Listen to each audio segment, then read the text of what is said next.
साथियों, अगर आपकी एज 40-50 के आसपास है, 60 के आसपास है, 35-40 भी है, तब भी ये वीडियो आपको हिलाने वाला है। आज मैं आपको हिला हिला के जगाऊंगा, जिंदगी के उस कड़वे पहलू को आपको बताऊंगा जिसके बारे में आप जानते नहीं या इग्नोर करके बैठे हुए हैं। बहुत सीरियस है वो फैक्टर जो आज मैं शेयर करने वाला हूं इस छोटे से वीडियो में।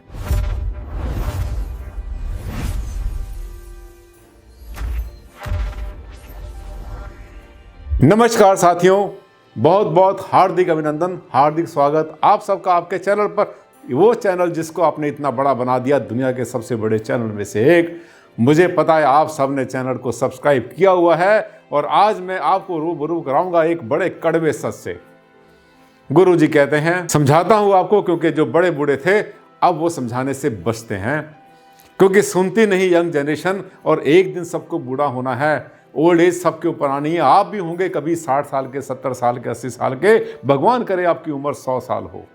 स्वस्थ जीवन जिए, किसी पर आश्रित ना हो, किसी पर डिपेंडेंट ना हो। लेकिन जिंदगी के जो कड़वे सच होते हैं, ये जो ओल्ड एज होती है वहां पर जाकर कितना परेशान करती है। उस समय पर जब आपको चाहिए होता है सहारा, क्या करें उस समय पर? वास्तु कैसे आपकी हेल्प करेगा?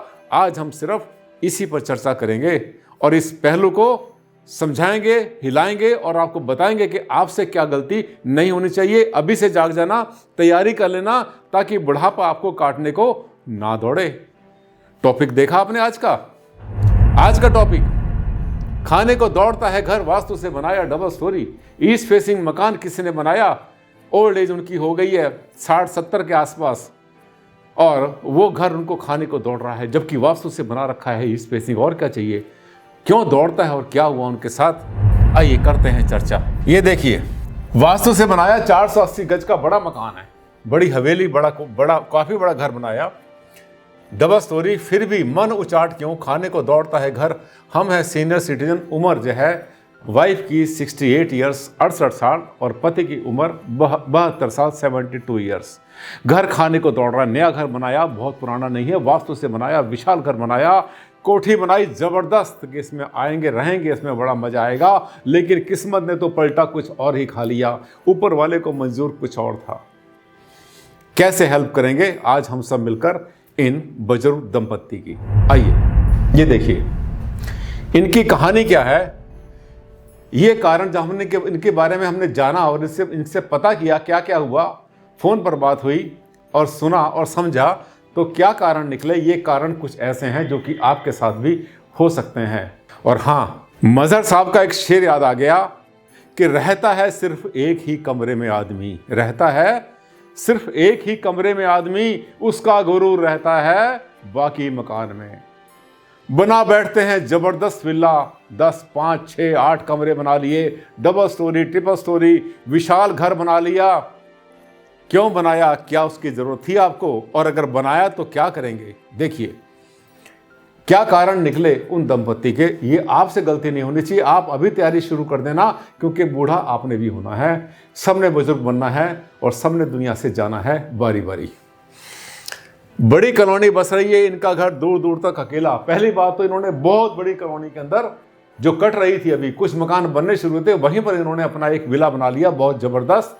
पहली बात तो एकाकीपन वहीं से आया। ना आस, ना पड़ोस, ना सामने कोई, ना आगे, ना पीछे, ना बोलने वाला, ना बात करने वाला। इस एज के अंदर इनको साथी चाहिए होता है, कोई लोग हों जो मिले जुले, शाम को बात करें। इन्हीं की एज लेवल के होने चाहिए, इन्हीं के एज ग्रुप के होने चाहिए। ये सबसे बड़ी गलती। कभी अकेले सुनसान जगह पर अपना जो है विला, अपना घर मत बनाना। अगर आपकी एज 40, 35, 40, 50 की हो गई है, हमेशा बसी कॉलोनी के अंदर आप मकान ले तो ज़्यादा अच्छा रहेगा। दूसरा, दोनों बेटे फॉरेन में सेटल हो गए हैं विद फैमिली। दोनों बच्चे पढ़ाए लिखा, बड़े लोग बने, एक डॉक्टर बना, एक इंजीनियर बना, दोनों के दोनों जाके यूएस, यूके, कनाडा कहीं जा करके सेटल हो गए। इंडिया में उनमें से कोई भी नहीं, उनका परिवार वहीं, उनके बच्चे वहीं, पति पत्नी सब वहीं रहते हैं। कभी आते हैं देखने के लिए 6 महीने, 1 साल, 2 साल, 3 साल में देखने को भी तरस जाते हैं। पिछले घर में डॉगी पाला था, यहाँ आने से पहले कहीं चला गया। एक डॉगी इन्होंने पिछले घर में जहां रहते थे वहां पाला हुआ था, इस नए मकान से पहले, वो भी कहीं चला गया, अपना भाग गया। अब क्या हुआ? एकाकीपन की एक्सट्रीम लिमिट क्रॉस कर चुके। क्या करेंगे ऐसे में, कैसे हेल्प करेंगे, आपके मन में आ रहा है? बताइए, सोचो जरा, क्या हेल्प करेंगे इनकी आप? अकेला घर, दूर दूर तक कोई घर नहीं, मिलने जुलने वाला कोई नहीं, एज इनकी बढ़ गई है, किराएदार रखना भी आसान नहीं होता, थोड़ा मुश्किल होता है। रख तो सकते हैं, कोई दिक्कत नहीं है एकाकीपन को दूर करने के लिए, पर ऐसे अकेले मकान के अंदर किराएदार मिलना मुश्किल होता है। दूसरी बात, मिल जाता है, क्या भरोसा करें आज के ज़माने में किसी के ऊपर, कौन कितना वफादार होगा, कितना आपके साथ में ऑनेस्टी से रहेगा। आज इनको हम समस्या से बाहर निकालेंगे। ये वीडियो आपके लिए बहुत जगाने वाला बन रहा है। इसके बाद ये देखिए, ये सुझाव इनको हमने दिए। पहली बात, अपने 3 BHK फ्लैट में जाओ या किराएदार रखो, डॉगी का शौक है तो डॉगी पालो। इनके पास एक फ्लैट भी है 3 BHK, यहाँ से थोड़ा दूर है, 2-3 किलोमीटर पर है, लेकिन वो बसा हुआ है। खूब सारी फैमिली उसके अंदर रहती हैं, और उसमें अगर ये जाकर रहते हैं उस फ्लैट के अंदर, देखिए फ्लैट सिस्टम की लाख बुराई करते रहे वास्तु वाले, बहुत क्रिटिसाइज करते रहे, ये गलत वो गलत, कितनी बातें बोले, लेकिन सेफ्टी के पॉइंट ऑफ व्यू से फिर अकेले घर से तो फिर भी बेटर है ना। और उसको भी आप अगर चाहें तो वास्तु से बहुत कुछ इंप्रूवमेंट उसमें कर सकते हैं। तो पहली बात तो ये, अपने फ्लैट में जाएं, नंबर 1। नंबर 2, डॉगी अगर पालना चाहें तो पा सकते हैं। डॉग पालने का कोई दिक्कत नहीं होती, कोई ऐसी समस्या नहीं, थोड़े से उसके हिसाब किताब से रहना चाहिए उसको, तो कोई समस्या नहीं, क्योंकि वो भी आपका एकाकीपन दूर करता है। इसके अलावा कुछ पेड़ पौधे लगाओ आसपास। ये देखिए, ये सभी के लिए सुझाव है। उतना बनाओ जितना चाहिए। छत पर लोग 2-2 साल के बाद जाते हैं, पूरे घर में अपनी मौजूदगी रखो। लोग बड़ा घर बनाते हैं, चाहिए था उनको 2 कमरे थे, जैसे मैंने शेर में बताया कि रहता है एक ही कमरे में आदमी, उसका गुरूर रहता है पूरे मकान में, बाकी मकान पूरा का पूरा विला, ये मेरा घर, उतना ऊंचा, सबसे बड़ा घर मेरा, ये गुरूर होता है और कुछ नहीं होता। नीड को समझो, आपकी क्या नीड है। अब हमें बहुत बार क्लाइंट कहते हैं कि सर मैं छत के ऊपर जाते हैं, घूमते घामते छत के ऊपर गए और देखते हैं वहाँ सड़ा पड़ा है, पानी है, काई है, जमा पड़ा है, बुरा हाल हुआ पड़ा है। हम कहते हैं देखो कितना गंदा। सर मैं तो यहाँ पर कभी आता नहीं। कितने टाइम के बाद आए?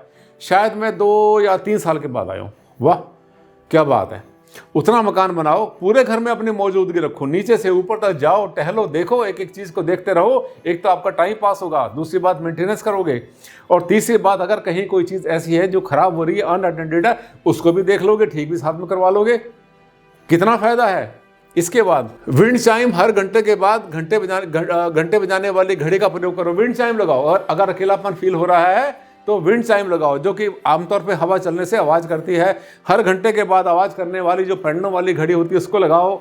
बहाने ढूंढो जिससे कि वहाँ पे रौनक पैदा हो आपके घर में। अकेले पड़ गए कहीं पर अंधेरे के अंदर, अकेले कमरे के अंदर, ये अच्छा नहीं होता। आंगन में खूब सारे पौधे लगाओ, खूब लगाओ पौधे, उनकी सेवा करो, उनको पानी दो, उनके इरीगेशन को नराई गुड़ाई करो, उनसे बातचीत करो, पौधों से कैसे हो, क्या है, करो आराम से, कोई बात नहीं। बच्चे चले गए ना बाहर, रहने दो, कोई बात नहीं, उनकी अपनी दुनिया है। इसके बाद नीडी बच्चों को पढ़ाओ। आसपास कुछ गरीब बच्चे होंगे, ऐसे बच्चे जिनके पास पैसे नहीं है ट्यूशन पढ़ने के लिए, उनको बुला लो शाम को पढ़ने के लिए, कितनी रौनक लगेगी। जरा सोचो सही, कितना बढ़िया मंजर बनेगा, नज़ारा कितना बढ़िया होगा। पौधों को पानी दे रहा है, डॉगी पाला हुआ है, घड़ी आवाज़ कर रही है, घंटी आवाज़ कर रही है, वहाँ पर विंड चाइम बोल रही है, बच्चे वहाँ पर शाम को आ रहे हैं मिलने के लिए, पढ़ने के लिए। ये एकाकीपन को दूर करने का तरीका। सुबह शाम धार्मिक संगीत, कोई जिस धर्म को मानते हैं उस धर्म के कोई संगीत होते हैं आपके पास, उनको बजाओ, उनको चलाओ। इमरजेंसी फ़ोन नंबर लिख कर रखो बिल्कुल अपने पास। कभी भी कोई आवाज़ होती, कुछ ऐसा लगता है कि कोई खतरा पैदा होता है, कोई समस्या होती है, हेल्थ इशू आता है, तो जो आज हमारी सरकार आपको कितनी सारी सुविधा दे रही है, हर चीज़ के लिए इमरजेंसी नंबर होते हैं, हर काम के लिए इमरजेंसी नंबर होते हैं। हमेशा वो सपोर्ट, वो हेल्प आपके लिए तुरंत तैयार खड़ी होती है। ये हमारी सरकार ने, हमारे जो बुजुर्ग लोग हैं, जो हमारे सीनियर सिटीजन हैं, उनके लिए बहुत अच्छा प्रबंध किया हुआ है। Hats off to the government जिसने इतना बड़ा इंतजाम किया आपके लिए, पर उसको यूज़ तो करना सीखो आप। सुरक्षा सबसे ज़रूरी, कैमरा व हूटर जरूर लगाओ, ये सबसे बड़ी तरीका होता है। आप अपने घर में कैमरे लगाओ, खूब सारे कैमरे भी लगाओ और साथ में हूटर लगाओ। कैमरे और हूटर ये मान के चल रहा कि 99% सेफ्टी यही कर देते हैं, क्योंकि जो भी कोई आएगा ऐसा कोई एलिमेंट जो कि आपको परेशान करने वाला है, नुकसान पहुंचाने वाला है, वो कैमरे और हूटर देख करके तो वैसे भी नहीं आएगा। वो सब तरीके अपनाओ जो कि साइकोलॉजिकल आपको कंफर्टेबल रहे, आपको कंफर्ट दें, साथ में दूसरों को भी, जितने भी अनवांटेड एलिमेंट्स हैं उनको दूर रखें। वास्तुशास्त्र से अगर आपने घर बनाया हुआ है तो बहुत अच्छी बात है, ये समस्याएं आपकी अपने आप दूर हो जाएंगी बहुत सारी, लेकिन कुछ आपको भी तो एफर्ट करना पड़ेगा ना। पूरब की दिशा में जितनी आपने खिड़कियां दरवाजे रखे हैं उनको सुबह सुबह खोलो, जैसे दिन निकले उसी समय खिड़कियां दरवाजे खोलो, थोड़ी ताज़ी हवा वहाँ पे आने दो। अगर खिड़कियां दरवाजे नहीं खोलेंगे तो वास्तु आपको सपोर्ट नहीं करेगा, ऑक्सीजन वहाँ पर नहीं आएगी, CO2 बढ़ जाएगी बहुत ज़्यादा। इसके साथ साथ सफाई पोछा वहाँ पर जाए, जो भी आपकी मेड होती है, आपका काम करने वाले हैं, उनसे बोलो कि आपके घर की सफाई में कोई भी कोताही ना बरतें। कैसा लगा वीडियो? आज का वीडियो तो बहुत प्रेरणा देने वाला है, गाइड करने वाला है। तैयारी शुरू करो। अगर आप 40 साल की उम्र आपकी हो गई है, 45-50 की हो गई है, ये समय आपके साथ भी आएगा। इतना बड़ा विला बनाकर मत बैठ जाना जो आपको खाने को दौड़े।